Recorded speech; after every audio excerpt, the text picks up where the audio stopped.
that I know best, brutally and honestly.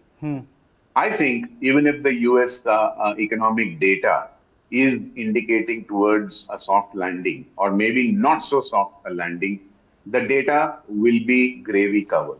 By gravy covered, meaning a little bit of tweaks here and there, just like George W. Bush's government did. It tweaked the data to make it look better than it what actually was. Let's not forget 2024 is the election year. The standard operating procedure in the US administration, you can Google search, your viewers can Google search the term US presidential election cycle.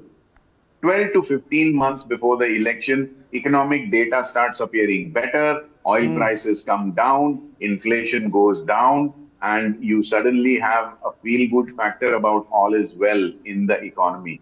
So even if data is going to be bad in 2025, like I said, let's not go there right now. Whether the gravy train will last into 25 is not something I can point out right now.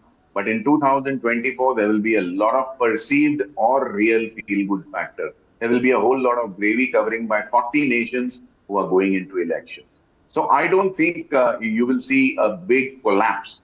Sure, you will see huge amount of dips because the rallies have been very vicious. So falls will be also vicious, but downsides will get bought in. All right, the downsides will get bought into, but covered train is the expectation from Mr. Vijay L. Bambani. Now, sir, the Suez Canal blockage, after the attacks launched by Yemen's Houthi group on commercial ships. Now, this has implications on both oil and global trade. What do you think will be the potential impact of it if the crisis extends of it on India particularly? Because at the end of the day, we depend a lot on imports. Definitely, Shreyas. We are a net importing nation ever since our independence, and our landed cost of imported goods higher landed cost of imported goods rather will result in imported inflation. I mean, the dollar is the same, it's steady, the rupee versus the dollar is the same, but just because ships have to circumnavigate the globe, not exactly the globe, that's a figuratively speaking catchphrase, but instead of going through the Red Sea and Suez Canal, you're going all the way down to the Cape of Good Hope and Right. turning from the south of Africa. That basically adds 6 to 7 days to a ship's journey and drives up the transportation cost by approximately 28 to 30%. So definitely, our imported goods might just get more expensive. Imported inflation will go up. But let me tell you, the best interest in financial markets is vested interest. 40 countries have a vested interest in trying to get these problems resolved in double quick time because they are going to elections. So I believe in miracles, whether conjured up, whether forced miracles, or whether actual miracles. I think 2024 is likely to be a year of miracles when all things will fall into place. All right. Sir, and what will be the impact of oil? If the blockage persists, do you expect a significant run up in crude oil prices? Because that will be a double whammy for us because imported inflation will be there and then oil prices also go up. Shreyas, ever since I've started appearing on your channel, I have been a vociferous person debunking the super cycle theory in crude oil. Even after the Gaza war started, I said, give me $100 a barrel of oil. I'm talking of WTI, not Brent. Give Right. me $100 of oil per barrel of oil. I will short, I'm saying this publicly, I will short and sit quiet and not square up the trade for a couple of months if I have to. I will pay mark to market, but I will get out with a huge amount of profits. I stand by that view.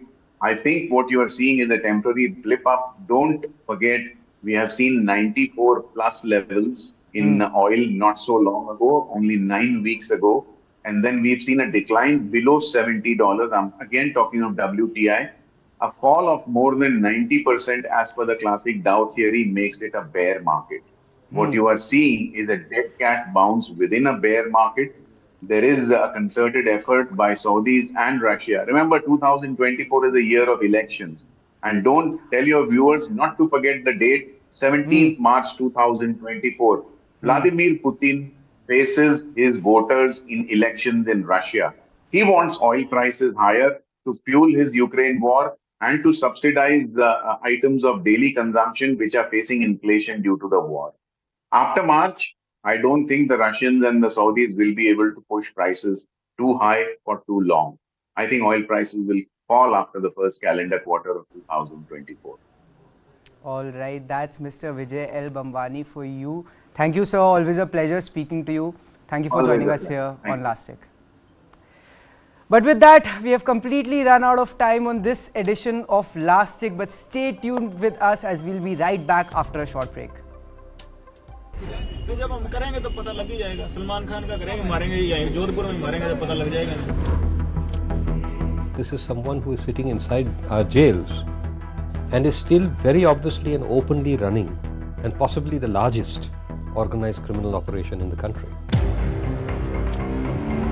Student organisation of Punjab university में सोपू का acting president type भी रहा है. He was a troublemaker, getting into fights with people, not coming to the class.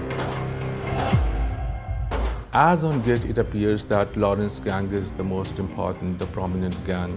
Gangs here in Punjab, they are intimidated.